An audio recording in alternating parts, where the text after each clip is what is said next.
आज पुनः आप सबके बीच में उपस्थित हूं एक नए विचार के लिए।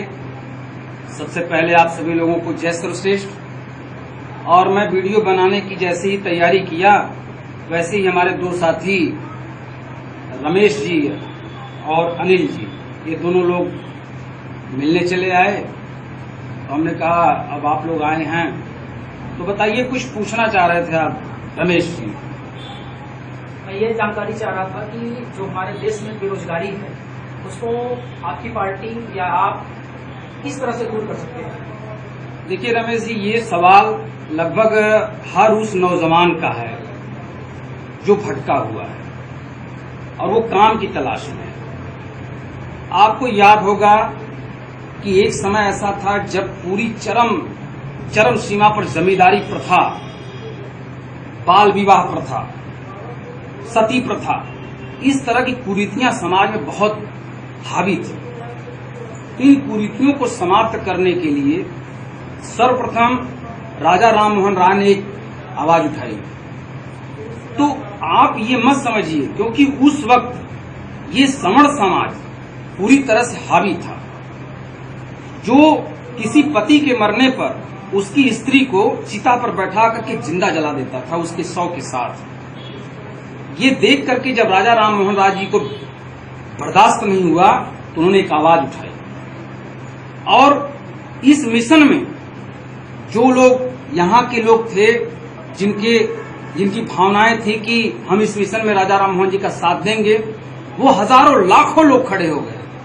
और अंत में राजा राममोहन ने इस सती प्रथा और बाल विवाह इन दोनों पर विजय पाई।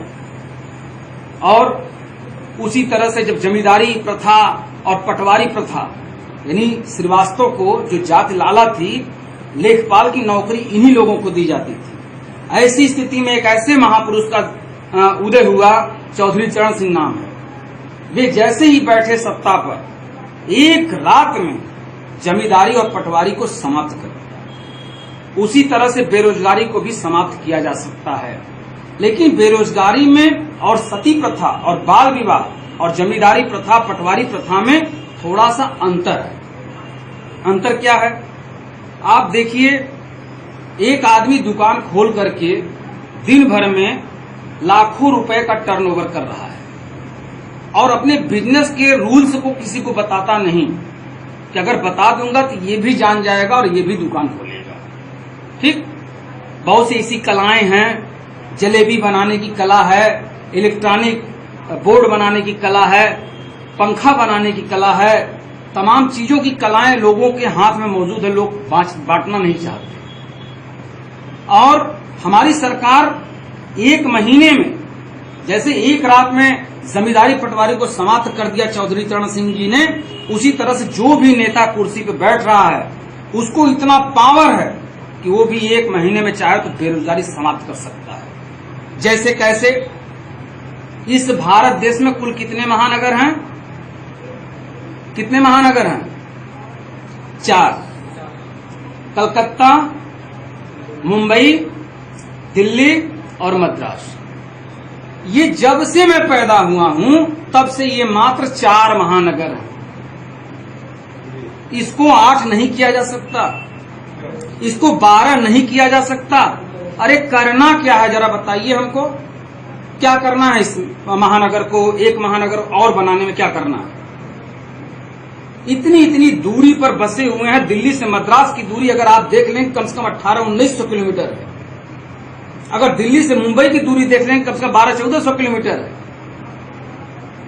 अगर दिल्ली से कलकत्ता की दूरी देख लेंगे तो आप कम से कम 1600 किलोमीटर है। इतनी दूर पे महानगर हमारे बसे हुए हैं। और जब से मैं पैदा हुआ हूं, आजादी के बाद से मैं देख रहा हूं लगातार ये महानगर 4 के 4 आज भी 4 है।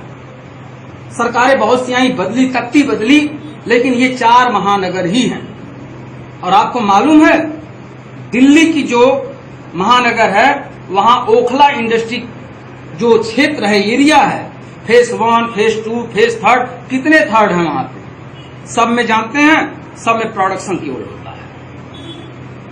मुंबई चले जाइए, साबुन से लेकर के क्रीम, बिस्किट, जो कुछ भी बन रहा है सब बंबई में बन रहा है। तो आप बताइए ट्रांसपोर्ट का खर्च कहाँ गिरेगा? पब्लिक के ऊपर। अब अगर ये दूरियां कुछ महानगर और बसा दिए जाएं, मैं 4-5 की बात नहीं कर रहा हूं, 20-25 महानगर बसाए जा सकते हैं। और करना क्या है बताइए ना हमको, कि महानगर बसाने में यही पापड़ बेलना होगा, सरकार को यही पैसा खर्च करना होगा। अरे मुंह से घोषित कर दो आप कि इतना दूर एक महानगर और बसा दिया गया। लोग खुद, वहां की स्थानीय जनता, वहां के सेठ साहूकार खुद खड़े हो जाएंगे। नाके नाके पर दुकान लेने के, जैसे आज अयोध्या की मंदिर बन रही है, वहां ट्रस्ट के नाम पर लाखों लोग बोली लगा दिए, लाखों लोग दुकान खोलने के लिए पहुंच गए। अभी एक मंदिर आप यहाँ बनवा दीजिए, खाली एहसास हो जाए कि मंदिर बहुत चल निकलेगी। अभी देखिए दुकानें आप जो है यहाँ पे रोड पे, अभी उसकी एडवांस बढ़ जाएगा, उसके भाड़ा बढ़ जाएंगे। बताइए इस तरह से किया जा सकता है कि नहीं? और लक्स की साबुन की अगर बनाने वाला कारीगर अगर इस दुनिया में केवल एक है, उसको 5 किया जा सकता है कि नहीं? उससे कला लेकर के आपको दी जा सकती है कि नहीं? और लक्स की तरह ही दूसरा साबुन बनाया जा सकता है कि नहीं? उसकी भी पब्लिसिटी कैटरीना कैफ लेकर के टेलीविजन पर अगर बेचे, शाहरुख खान अगर बेचे तो क्या वो बिकेगा नहीं? अगर उसकी भी क्वालिटी सेम वैसी होगी, उसमें थोड़ा सा आप सेंट जो है ये वाला डाल दीजिए, लक्स में तो जो पड़ा है उसको पहले का पड़ा हुआ है। क्या नहीं किया जा सकता? हाँ सर, पसीना तो हो ही रहा है। तो आप बताइए, जब कला लेकर के एक एक आदमी बैठा हुआ है, चोरी कर रहा है, और जनसंख्या बढ़ती जा रही दिन रात, अगर वो कला को नहीं बांटेगा, नहीं बेचेगा, अभी आपके कला की कीमत, अभी सरकार 1 करोड़ रुपया देने के तैयार, आप अपनी पूरी कला बेच देंगे। क्या कंप्यूटर बनाने वाले ने, जिसने बनाया कंप्यूटर, क्या उसका नाम आया? उसका नाम नहीं आया। उसको खरीद लिया किसी दूसरे ने और अपने नाम से उसको बेच दिया बना करके। तो जब इतना सब कुछ किया जा सकता है, तो बताइए महानगर नहीं बसाए जा सकते?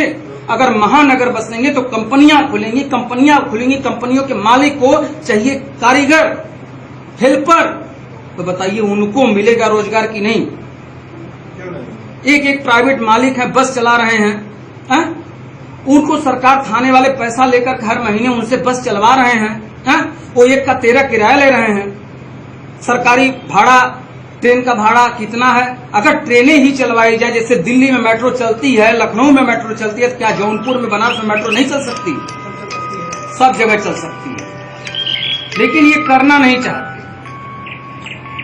ये लोग जो है पैसा को जो है केवल, भाई जिसकी सरकार बनती है वो इतना इकट्ठा कर लेना चाह रहा है कि 4, 6, 10 पीढ़ी आवे तो बैठ के खाए, लेकिन वो ये जनता के बारे में नहीं सोचती। एक दिन मैं बताऊं, मैं रामलीला देख रहा था। उस रामलीला का वो दृश्य था कि जब सूखा पड़ गया जनक के राज्य में, तो एक साधु आए, उन्होंने कहा अगर राजा रानी मिल करके अगर हल चलाएंगे तो बारिश होगी। तो एक गरीब किसान पूरी तरह से मरने के कगार पर था। राजा पहुंचे उसको कुछ खाना लेकर के देने के लिए, और उसके बाद वो दृश्य बंद हुआ और अगली सीन तैयार होने जा रही थी कि अब राजा हल चलाएंगे और किसान जो है बैल बन करके उस हल को खींचेगा। जब यह सीन नहीं स्टार्ट हुई, जब राजा खाना लेके आया, तो मैं उस समय पहुंचा था मंच पे। मैंने कहा मैं यहाँ पर कुछ वक्तव्य देना चाहूंगा। मैंने कहा देखिए, वह राजतंत्र था। उस समय का राजा अपनी जनता के लिए अपना सिंहासन छोड़ करके आया इस गरीब को खाना खिलाने के लिए। आज लोकतंत्र है। आज का राजा अपने गरीब के लिए, अपने किसान के लिए जो कर्ज से मर रहा है, क्या उसके लिए वो अपना सिंहासन छोड़ने को तैयार है? नहीं तैयार है। सब पकड़ के बैठे हैं, और सबकी चाहे जो भी वक्तव्य आ रहे हैं, चाहे मंदिर के नाम पे आ रहे हैं, चाहे भगवान श्री राम के नाम पे आ रहे हैं, चाहे हिंदू मुस्लिम के नाम पे आ रहे हैं, सब केवल उसके पीछे का सिर्फ एक षड्यंत्र है कि सत्ता हमको हासिल होनी चाहिए। सिर्फ सत्ता की ये वजह में सारी बातें बोली जा रही हैं। अब बताइए, आपके ये बेरोजगारी दूर करने के तरीके मिले कि नहीं मिले? और उत्तर प्रदेश की बात करूं, मध्य प्रदेश की बात करूं, राजस्थान की बात करूं, यहां भी 4-6 महानगर हैं।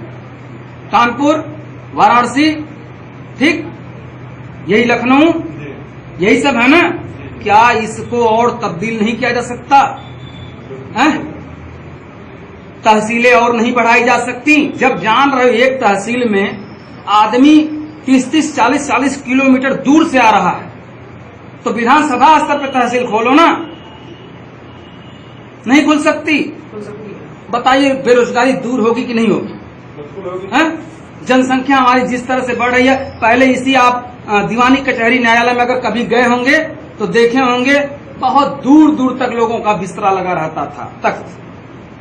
आज जाके देखिए वहां जगह नहीं है आपको घुसने की। इतनी गलियां बन गई, इतने इतने तख्त लग गए हैं, सबके बिस्तर लग गए हैं, मड़ैयां लग गई हैं, 3 सेट लग गए हैं। वहां वकील लोग बैठ रहे हैं, जो जूनियर बेचारे जा रहे हैं उनको जगह नहीं मिल रही हो, कोना खोज रहे हैं कहीं बैठने के लिए। क्यों ऐसा हो रहा है? IAS PCS क्या भर्ती कर रहे हैं, वो जज बन रहे हैं, आखिर बैठाइए ना हर जगह। न्याय कैसे नहीं मिलेगा?